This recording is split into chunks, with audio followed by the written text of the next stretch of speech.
With the recent ending of the Azerbaijan Grand Prix, we saw many teams bringing upgrades to their cars, including Red Bull, Ferrari, and Mercedes, to better suit the long straights of the Baku street circuit. Usually it is the Imola GP where most teams bring the upgrades to their cars, but with the cancellation of the Chinese GP and a 4-week break for the teams, they worked at full speed to tweak their cars for the Baku race. So now, let's see what the teams will be bringing to the Imola GP, and is Mercedes going to scrap their car concept and design a new Red Bull lookalike car? Stay tuned to find out. In a typical Formula One season, we would anticipate that all of the teams will debut their first major updates at the first European race on the schedule. This is due to the fact that teams usually get a few months into the race calendar, giving them plenty of time to choose what they need and construct it. The fact that all 10 teams have their headquarters in Europe makes it simpler for the teams to transport all the new components to the circuit. This is especially true for Ferrari and Haas, who are located just an hour away from the Imola track,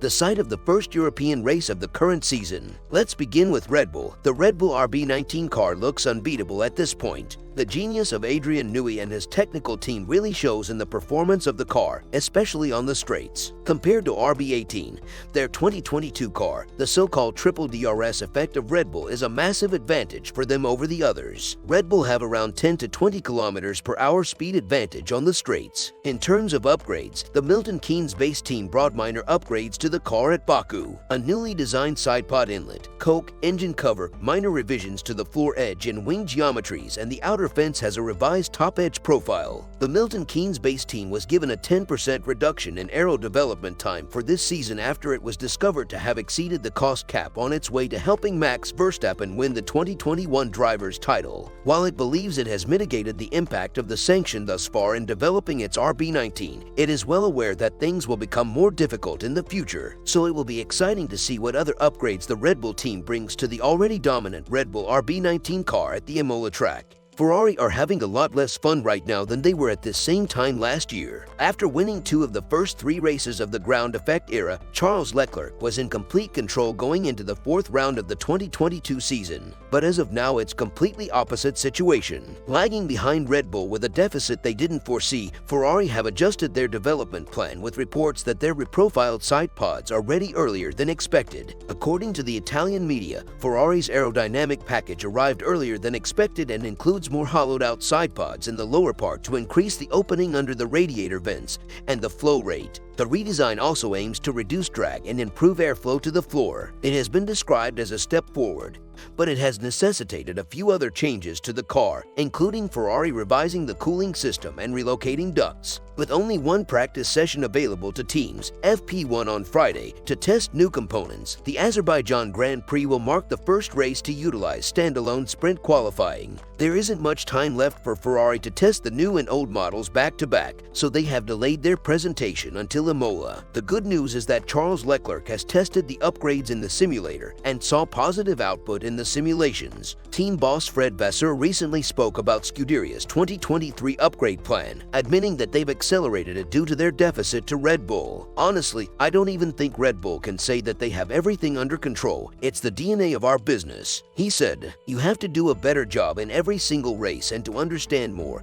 and to extract more of the potential of the car. For sure, we have adjusted a little bit the direction of the development over the last few weeks, but it's true for everybody on the grid." Regarding the wholesale changes to the concept of the W14, as ordered by team principal Toto Wolff, George Russell is not expecting those to be in place for several more races yet, with a double-header in Azerbaijan and Miami to come before Formula One heads to Imola. He reasoned that, with street circuits coming up before Imola, the team may be more cautious about bringing significant upgrades to non-traditional circuits. It's no surprise that the Merc upgrades are taking a little longer. Their insistence on changing the concept is a huge overhaul of the car. That takes a massive amount of design time and production time, and if they try to rush it, they might just end up with something worse than what they have now. Although it won't be Mercedes' first update of the year, the one in Imola will complete the task started by the enhancements they brought to Baku. They received new front and back corners, a new front suspension, and a new rear end plate. The most crucial component of their enhancements was the suspension. Of course, everything contributes to the car's performance, but for Mercedes in particular, the suspension is crucial. The car's poor traction on the track is thought to be part of Lewis Hamilton's complaint that he hasn't felt connected to the vehicle this season. Mercedes' big Imola upgrade will be aimed at continuing the work the upgrade to their front suspension did. The upgrade has been in the pipeline for weeks, with the first piece unveiled in Baku as it was ready early. Yeah, the target is Imola, Wolff said. We just need to manage everybody's expectations because we're talking so much about that upgrade. We're not going to put it down on the track and then drive circles around Red Bull, but it's going to be a good baseline, I think. Wolff further explained the upgrades they will bring to Imola, saying, "So we're bringing a new front suspension, and then the aero upgrade that comes with it, and floor. If we were free, we would probably bring double the amount of upgrades, but so would the others. As it's a relative game, you just need to be clever in taking the right decisions that bring the optimum amount of performance. New front suspension and a new floor are nonetheless significant changes, even though it may not be the completely new chassis that many fans desired." Mercedes may experience a significant performance increase in Imola when combined with the upcoming aero improvements Toto hinted at. Even though it is well known that the Italian circuit favors a low downforce setup, Mercedes' enhancements will still be quite beneficial. They will benefit on the long straights of Imola because they can run a far lower drag rear wing because they are producing more downforce through their floor than via the overbody aero. It is Red Bull's incredibly effective suspension and floor that has helped make them so dominant this season. If Mercedes can replicate Red Bull's success with their new upgrades, then they could be on the right path to challenge this season's front-runners soon. The team have been working flat out over Formula One's April break to give Lewis Hamilton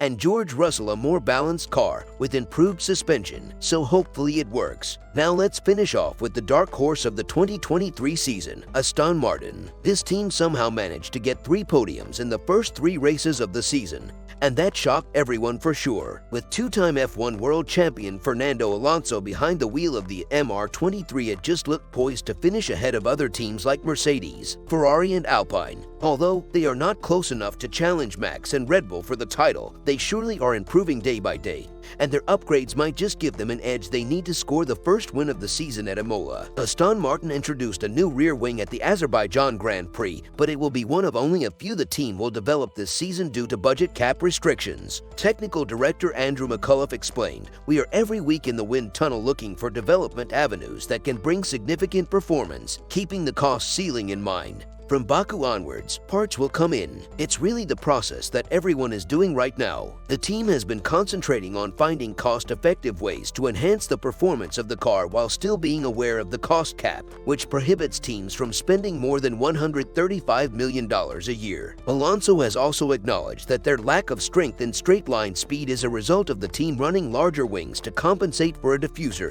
that is less effective. That will give them a car that is more cumbersome than the Red Bull. Therefore, the Imola modifications will concentrate on lowering drag and enhancing the vehicle's aerodynamic performance. So that's all for today's video. What do you think? Will Mercedes make a comeback in Imola? Can anyone challenge Red Bull for the wins? Let us know in the comments below, and while you are down there, why not hit the like button and subscribe to stay up to date with F1 World. See you guys at the checkered flag.